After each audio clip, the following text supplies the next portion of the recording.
Los temas a tratar en el siguiente video serán tres: el constructivismo moderado, el poscolonialismo y el posmodernismo. Como primer punto de partida tenemos el constructivismo moderado, un enfoque que surge a finales del siglo XX como un debate entre el neorrealismo y el neoliberalismo sobre qué es lo que motiva la acción del Estado. Uno de sus principales exponentes es Alexander Wendt, quien define el constructivismo como un marco teórico en el que los elementos fundamentales de la política internacional se conciben como construcciones sociales. Él menciona la condición de anarquía como un sistema de autoayuda, enfatiza cómo las interacciones entre los actores de la política internacional se moldean de acuerdo a sus identidades e intereses, y dice que los estados pueden aprender a cooperar. De esta forma también dice que la anarquía no es una estructura inmutable que determina el comportamiento de los estados, sino más bien se define como una condición. Es importante mencionar también la estrecha relación que hace Wendt en cuanto a la estructura y el agente. Ahora bien, en cuanto a las críticas al constructivismo moderado, encontramos varias. Una de ellas es la que le hace Hayek.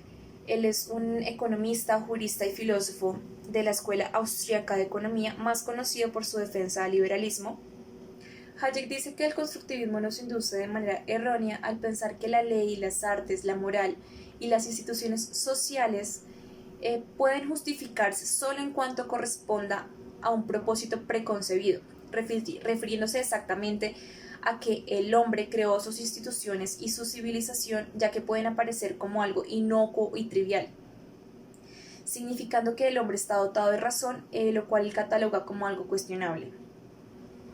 Para Fenimore Sinkin, el constructivismo en relaciones internacionales implica que las relaciones humanas en relaciones internacionales esencialmente consisten en pensamientos e ideas, y no en fuerzas o condiciones materiales. Por otro lado, dice que las creencias intersubjetivas como las ideas y los conceptos es el elemento principal para el enfoque constructivista. Esta creencia común compone y expresa los intereses y las identidades de las personas, el modo en que conciben como tal sus relaciones. Por otro lado tenemos a Adler, quien dice que el constructivismo no es antiliberal ni antirrealista, tampoco es pesimista o optimista por convicción, presentando en consecuencia la primera oportunidad real de creación de una teoría sintética en relaciones internacionales. Otra de las críticas que se le hace al constructivismo moderado es cuando se dice que esta no es una corriente homogénea. Por el contrario, si bien es posible señalar que hay un acuerdo generalizado en el hecho de que el sistema político internacional puede ser construido, deconstruido, modificado de acuerdo a las prácticas de cada gente. Así, Adler clasifica las variaciones del constructivismo como modernista, posmodernista, de conocimiento narrativo y de aquel basado en reglas. Por otro lado, tenemos que Ruggie utiliza una clasificación diferente, identificando así las vertientes neoclásica, posmodernista y naturalista. Y por ende, Keohane y Krasner presentan como subdivisiones las explicaciones convencionales, críticas y posmodernistas.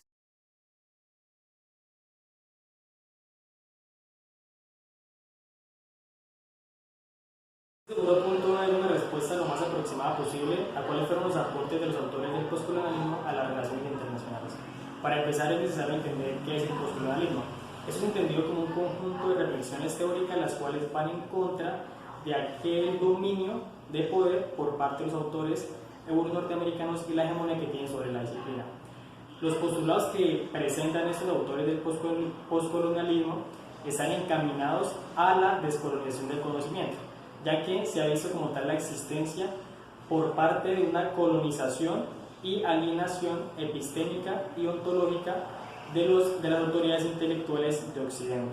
También es necesario decir que esta teoría surge en un contexto del siglo XIX durante el dominio del Imperio Británico hacia India.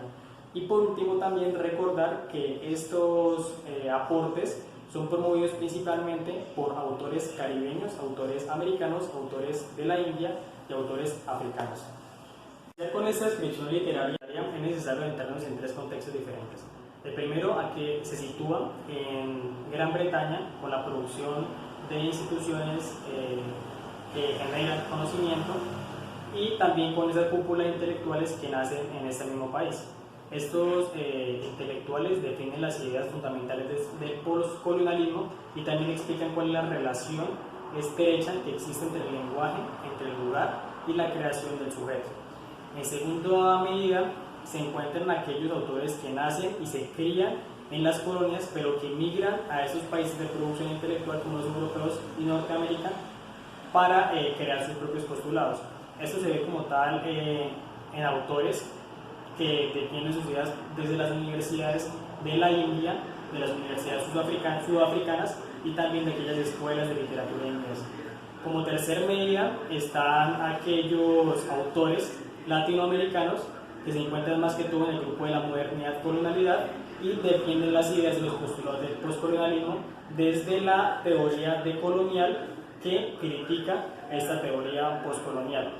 Dentro de este grupo se encuentra Enrique Dussel, se encuentra Walter Viñolo, se encuentra Aníbal Quijano, Santiago Castro Gómez y otros autores que tienen un renombre muy grande a nivel internacional. El autor que voy a tratar es Edward Said. Edward Said fue un palestino que desarrolló sus postulados en las universidades norteamericanas. Él sirvió como pionero y fundamento para que se desarrollaran otras ideas dentro de la teoría postcolonial. Edward Said muestra una visión antihegemónica de la realidad internacional. En su principal obra, Orientalismo, escrita en 1978, se realiza un análisis de la utilización del conocimiento, dígase conocimiento historiográfico, del conocimiento antropológico, del conocimiento lingüístico, para describir qué es lo real y qué es lo que no es real. También utiliza esto para dominar a las colonias. El tercer autor del cual voy a hablar es Gayatri Spivak. Gayatri Spivak es una autora hindú, la cual se define a sí misma como marxista, como feminista y como deconstructora.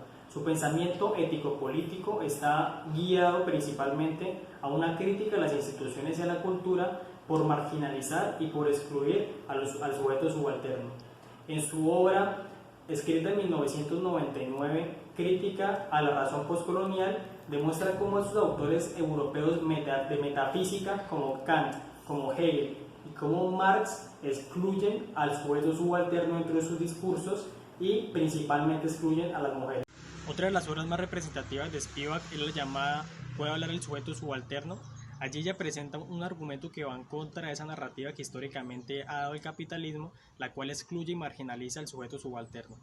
Spivak dice que el sujeto subalterno habla de una posición física, pero que el hecho de que no tenga un estatus dialógico hace que no tenga un posicionamiento discursivo, la cual pueda defender sus ideas y refutar también aquellos postulados de otros autores. En palabras de ella dice que el sujeto subalterno es aquel espacio en blanco que se encuentra entre las palabras, que el hecho de que sea existente no quiere decir que tenga relevancia en el momento de mostrar una idea o defender su postura y su posición. Continuando con esta profundización teórica, voy a hablar acerca del senegalés Léopold Sédar. Él se considera a sí mismo como un intelectual que se creó en un contexto de mestizaje cultural, ya que él dice que él se creó dentro de la literatura africana y también la literatura occidental. En sus obras, el principal concepto que él defiende es el de la cultura. Él entiende la cultura como aquella relación dialéctica que existe entre el individuo y la comunidad en la cual él se integra. Él dice que esta relación es una relación dialéctica debido a la rápida evolución que tiene la concepción negroafricana de lo que es la cultura y la transición que se lleva a lo que es Occidente y su gran influencia e impacto que tiene sobre esta civilización occidental. También dice que la cultura sirve como un medio para que se unan las civilizaciones o para que se respete y tenga como cierta armonía entre ellas. El objetivo final es crear como un tipo de revolución ideológica la cual pueda crear con el factor cultural una civilización universal. Esto con la máxima de ser cada vez más espirituales. En la literatura latinoamericana se encuentra el grupo Modernidad-Colonialidad, el cual es integrado por una de las principales eminencias de intelectuales en Latinoamérica, como las que mencioné al inicio del video. Allí se critican los postulados principales de lo que es el postcolonialismo y con estas críticas se crean sus propias reflexiones teóricas, las cuales son llamadas el decolonialismo. El principal objetivo del decolonialismo es analizar las estructuras del sistema internacional, también como analizar aquellos lazos de dominación y opresión que tienen las potencias occidentales colonizados en económicos, aspectos epistémicos y aspectos raciales, como tal estudiar las relaciones de poder del ser y del saber. Continuando con lo que es el aporte de las relaciones internacionales que hacen, este grupo a lo que se dirige es a crear como tal una política que cuestione cuál es la vigencia del Estado y de las instituciones internacionales sobre la representación que tienen sobre los movimientos y los grupos sociales, ya que él cree que se puede crear unas actividades alternas que representen los intereses verdaderos de aquellas sociedades, o sea que sea como un tipo de alternativa a lo que son como tal las prácticas convencionales que se generan, que está por el Estado y por las organizaciones internacionales. Por último y no menos importante, es necesario hablar acerca del pensamiento político que China ha tenido en las relaciones internacionales. Es importante decir que China en sus relaciones internacionales ha ido cambiando y también se ha ido adaptando a cada situación y a cada contexto, dependiendo del momento historiográfico en el que se encuentre y también del grupo dominante la cual detenta el poder en esa nación. Empezando por las ideas maoístas que se ven reflejadas principalmente en el sistema de recaudación tributaria de China, la cual trasciende y tiene como tal un tránsito hacia lo que son las ideas implementadas por parte de Lenin, que son ideas con un arraigo y una orientación marxista, comunista, las cuales también derivan en el pensamiento maoísta de la República Popular de China en 1949. Para finalizar, la creación de una visión de las relaciones internacionales por parte de la China contemporánea ha representado una rivalidad y competencia respecto de las potencias occidentales, ya que lo ven como una amenaza en los lazos comerciales, en los lazos políticos y en los lazos sociales, y lo ven como un actor potencial que puede hacer frente o puede luchar para ver quién tiene el control y la hegemonía en el sistema internacional.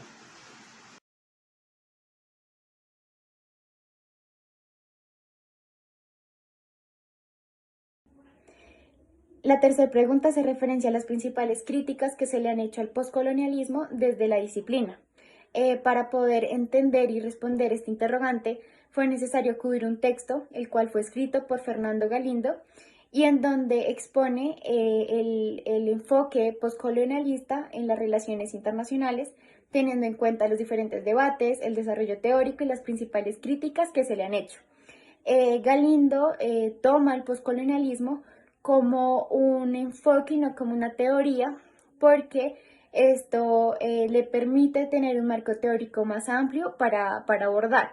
Y en cuanto a la crítica, cita a un autor llamado Paul Tillambe, que es quien desarrolla y expone las críticas, las principales críticas que se le ha hecho a este enfoque desde la disciplina de las relaciones internacionales. La primera crítica que se hace es acerca de la nacionalidad y del origen de los representantes. Los autores argumentan que si bien la mayoría de los representantes de este enfoque son nativos de países tercermundistas, han realizado sus diferentes formaciones y sus trayectorias en países de primer mundo. Esto genera que, según Tillambe, hagan y tengan una representación diaspórica generada por el mismo pensamiento que tiene Occidente frente al mundo no occidental.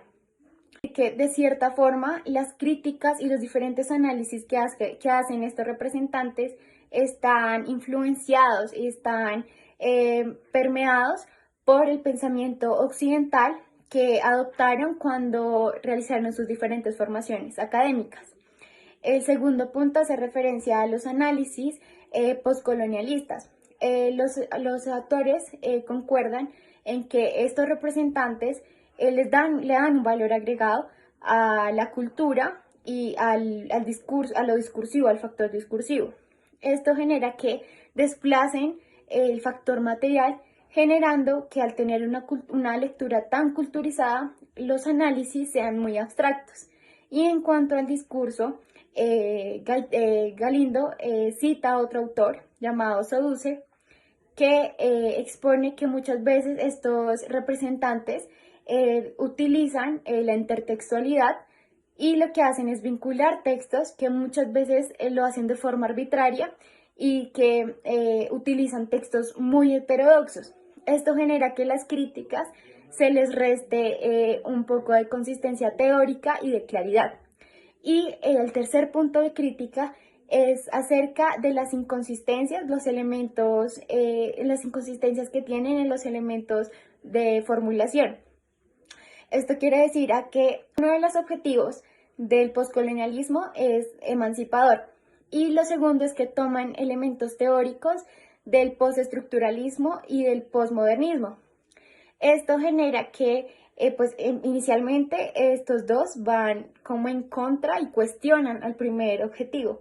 Y además, al ser el postestructuralismo y el posmodernismo unas corrientes gestadas y desarrolladas en países occidentales, también están impregnados de ese pensamiento. Entonces va en contra del poscolonialismo y de su definición en sí.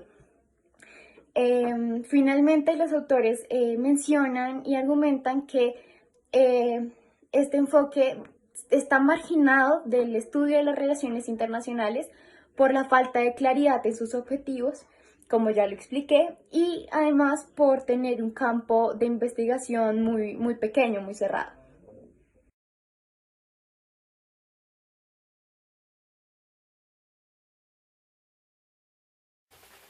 Abarcando el punto número 4, el cual menciona autores del posmodernismo en la disciplina de las relaciones internacionales y sus principales aportes. En primer lugar, Friedrich Nietzsche fue un gran crítico de la cultura occidental y consideró que su sentido siempre había sido reprimir la vida en nombre del racionalismo y de la moral. Su principal aporte en cuanto a la disciplina fue el de replantear los valores que fundamentaban la vida. Por este motivo desarrolló la doctrina de voluntad del poder, la cual expresa su visión del mundo y del hombre, en donde existían relaciones en donde unos dominaban y otros son dominados. Eso impide alcanzar el equilibrio, pues Nietzsche define precisamente la fuerza como voluntad de poder. Pensaba que los valores tradicionales habían perdido su poder en las personas, a lo que él llamaba nihilismo pasivo, lo que hace referencia a las creencias filosóficas que sostienen la posibilidad del conocimiento y la negación de todo dogma. Para él, los valores tradicionales representaban una moralidad establecida por personas débiles y resentidas, que fomentaban un comportamiento como la sumisión y el conformismo. También él cuestionaba la existencia de Dios. Por consiguiente, vemos a Charles Bourdieu, que fue un poeta, ensayista, crítico de artes y traductor francés, lo que varios pensadores lo incluyeron entre los poetas malditos de Francia del siglo XIX, debido a su vida bohemia y de excesos. Bourdieu es considerado el padre espiritual del decadentismo, lo que significa escandalizar a la burguesía. Los críticos coinciden al señalar que formalmente abrió el camino de la poesía moderna. Por otra parte, su oscilación entre lo sublime y lo diabólico, el ideal y el spleen, esto corresponde con un espíritu nuevo y precursor en la percepción de la vida humana para Charles. Por último, Charles Derrida fue un filósofo francés argelino, conocido popularmente por la deconstrucción, el cual fue su principal aporte para la disciplina. Este es un tipo de pensamiento que critica y analiza y también revisa fuertemente las palabras y sus conceptos. El discurso deconstructivista pone en evidencia la incapacidad de la filosofía para establecer como base estable, sin dejar de reivindicar su poder analítico. Cabe mencionar que la mayoría de los estudios de Derrida exponían una fuerte dosis de rebeldía y de crítica al sistema social dominante.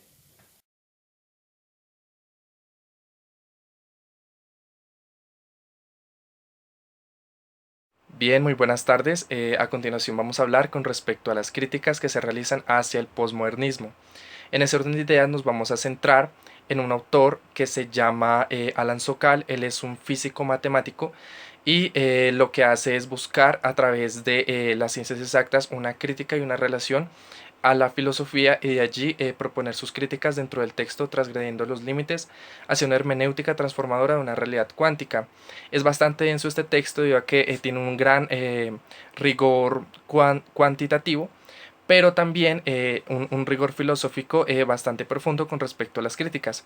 La primera de ellas hace referencia en términos muy básicos de que está el posmodernismo en contra de la ciencia, la tecnología, este tipo de innovaciones, debido a que lo que ha hecho es deshumanizar al hombre, que es en lo que se defiende el posmodernismo.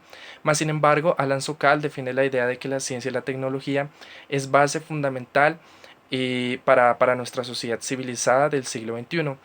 Entonces lo que hace es hacer una dura crítica con respecto a este aspecto que es la materia principal de Alan Sokal. Como segundo aspecto tenemos es de que el posmodernismo es demasiado relativista y simplista. ¿Esto qué quiere decir? Que no acepta verdades absolutas, tampoco las niega, sino que sencillamente todo lo remite a la duda, y es bastante criticado por esto, porque más adelante miraremos en otro aspecto, otra crítica que se le hace, que de esta forma es que no aporta nada a la disciplina, sino que todo lo pretende poner en duda, y con ello también negar existencias objetivas. Bueno, en tercer aspecto tenemos de que es incoherente. ¿Por qué incoherente? Bueno, vamos a tomar un ejemplo para llegar a comprender esto. Entonces, digamos, la teoría del posmodernismo defiende la teoría feminista, todos sus movimientos por los derechos de la mujer, el empoderamiento, la libertad de expresión, los derechos. Listo, perfecto.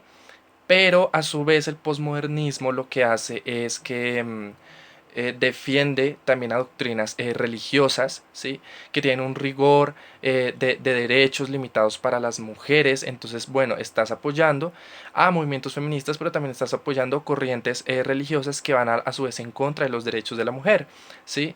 Entonces son esas posiciones que se le critican demasiado al posmodernismo, también teniendo en cuenta de que nuestro autor Alan Sokal es de izquierda y es feminista. Entonces también es bastante criticado desde este aspecto hacia la posmodernidad.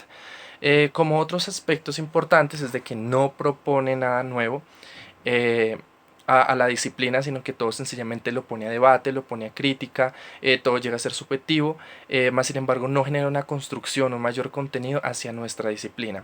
Bien, otro aspecto es de que son demasiado escépticos, lo que habíamos visto también en clase, agregando acá, que no permite considerar que todo sea verdad, pero tampoco considera que todo sea falso. Esto complementando la segunda crítica que se hacía anteriormente.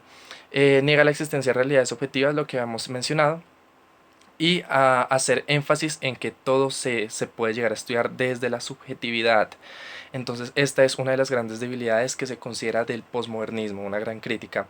Ahora bien, desde otros puntos de vista más radicales, hablamos de que son percibidos como una moda pasajera, que sencillamente es algo, un boom de la actualidad, pero que pasará y que no tendrá como mayor repercusión, pues. También como son tan críticos a nuestras metateorías en las cuales vivimos, también son un poco bastante rechazados por este aspecto, dicen autores más radicales, y que lo que se encargan es de que sencillamente son categorizados como peligrosos debido a que todo lo destruyen, son demasiado destructivos. Esto derivado del método de análisis de textos que ellos tienen como la desconstrucción, no la destrucción, que son términos completamente diferentes, pero en autores más radicales lo que se propone es de que son técnicamente destructivos, son percibidos como algo malo. También agregando a dichas críticas de los autores vistos en clase de manera superficial, es que son demasiado excéntricos, en el sentido de que son, debido a su exclusividad, su rigurosidad científica, ha llegado a excluir muchos sectores para abrir debate. Entonces lo que se busca es de que no da una posibilidad a un conocimiento compartido, sino que sencillamente es bastante elitista. Con esto terminamos el posmodernismo y sus críticas, y les agradecemos antemano su atención. Hasta luego.